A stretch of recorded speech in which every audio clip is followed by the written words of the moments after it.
Hi,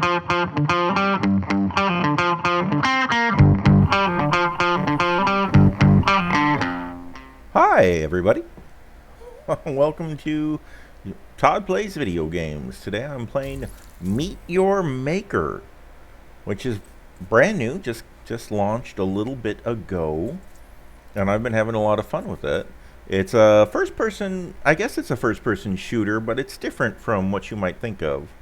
So here we're at the map screen. We're going to pick a map to go play on, a level to go play on.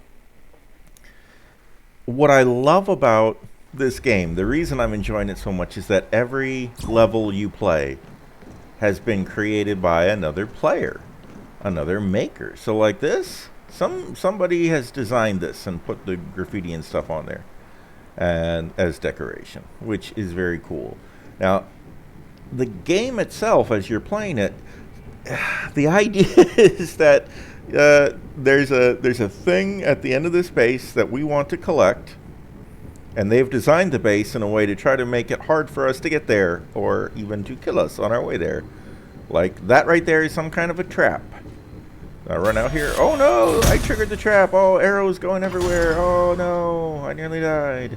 Luckily, it only goes off the one time. At least so far. I think when you get to higher levels, it can go off more than once.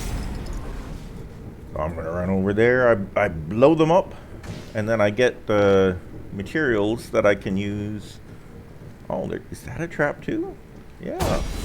Maybe it triggered already. But yeah, so and then you get experience and stuff for destroying the traps. You can also put, when you're designing these maps, you can also put bad guys in there. Oh! Woohoo! Oh, that's one too. Okay. Oh, this little guy's our friend.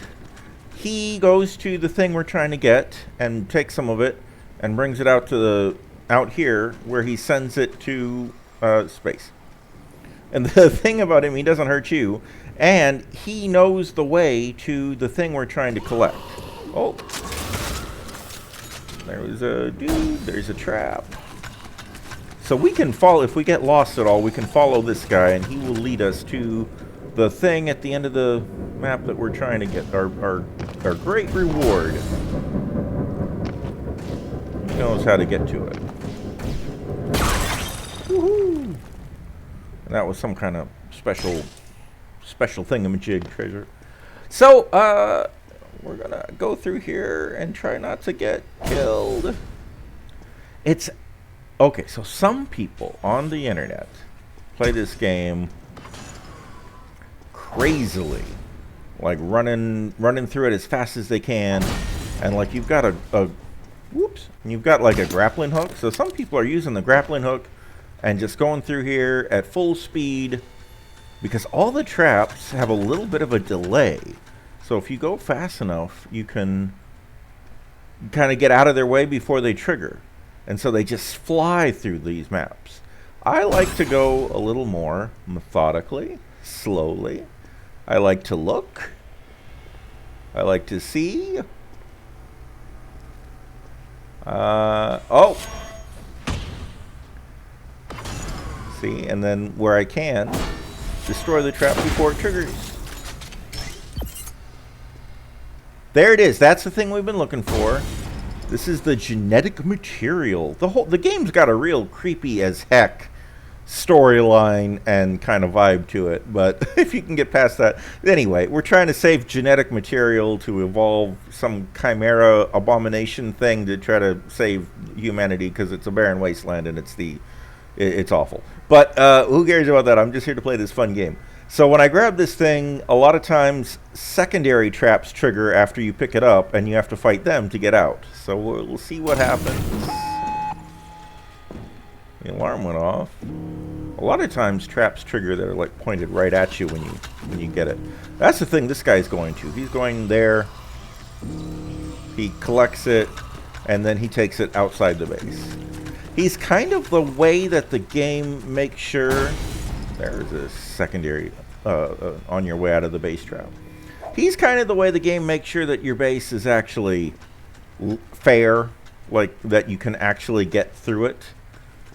When you're designing the base, if you put a block someplace where he can't reach the end of it anymore, the base is not valid until you make it so there is a way to get, you know, in and out of the base. And I appreciate that.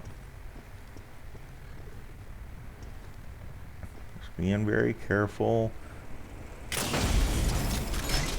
He may not, the maker of this base may not have put in a lot of traps. Oh! No! Oh! Yo! Hubris! My hubris! As I'm sitting there saying he may not have put in many traps, I go and I get hit by a trap. Whee. Okay, so we're going to try this again.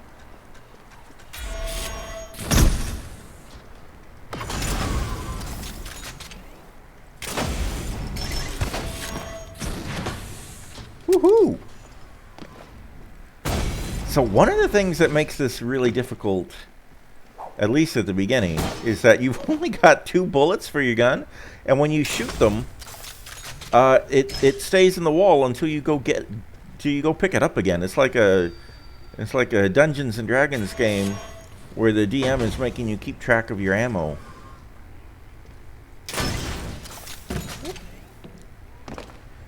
So you can't just go crazy with shooting the gun everywhere. You gotta be a little careful. That's one of the reasons I do so many melee attacks, because I don't risk losing the bullet. That stays gotten. That's cool. I'm not very far into the game. I just started playing it this weekend. Very, very much enjoying it. Oh, no, no, no! Phooey, phooey, phooey. Son of a bloody heckin' shoopa-doopa walla walla bing bang. Dang. Okay, we're going to try again. I just now discovered that I can lean left and right. I had no idea that was even an option. That's with the Q and E buttons on the old keyboard. Whoops! Just shot the wall here. Jeepers.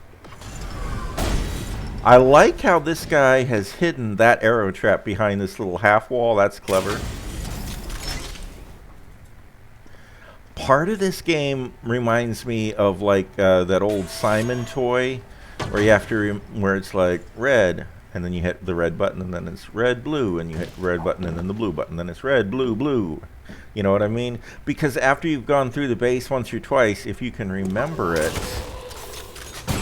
it's a lot easier.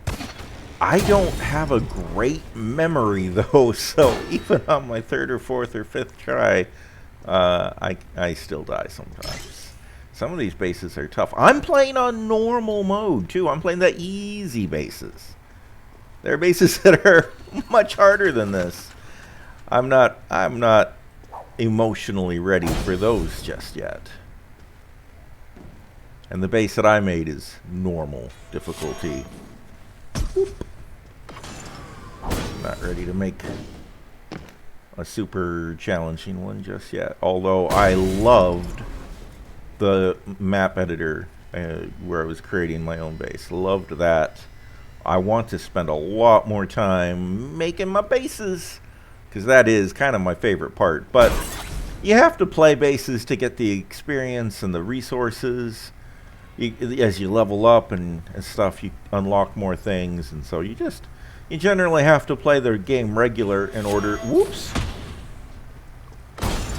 to be able to do the base design, which makes sense because if everybody here is sitting around designing our bases and nobody's playing them, well then what fun is that? Nobody's playing your base. So they really have set it up so there's a reason to actually go play all the cool bases that other people have made.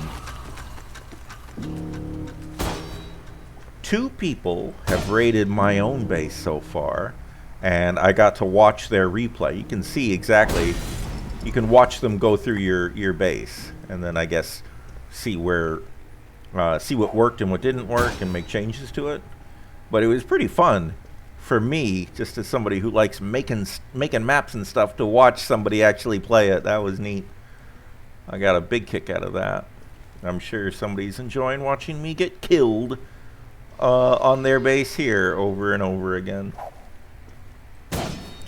If your base kills folks, you collect resources too from them having died in your base. And just for having your base running, you collect resources passively. More resources if it kills people who play it, but you get some passive resources just for having it.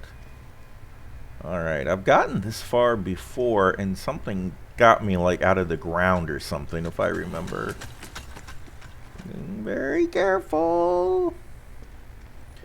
Some people fly through here like Spider-Man, using their little grappling hook and everything, and they just fly through at full speed. And it looks cool. I've watched them do it on the YouTubes, but it's not, I'm not ready for that yet. I need to go slowly and carefully and look at what's happening. That's how I do. Oh, this might be what got me last time. A little floor spike. Spiked me right up the butthole. That's real rude. Alright, and then there could be something right on the very outside here to get you as you're trying to get away. Okay, no, I made it! Eee, escaping! Alright, well, Mr. Gum Gum No on Steam, I thought that was very fun. Good job, sir, or madam. And now I get all my rewards. So you've got a bunch of people. You got 5 different people that are in charge of different things. Like you've got the guy that's in charge of your suit.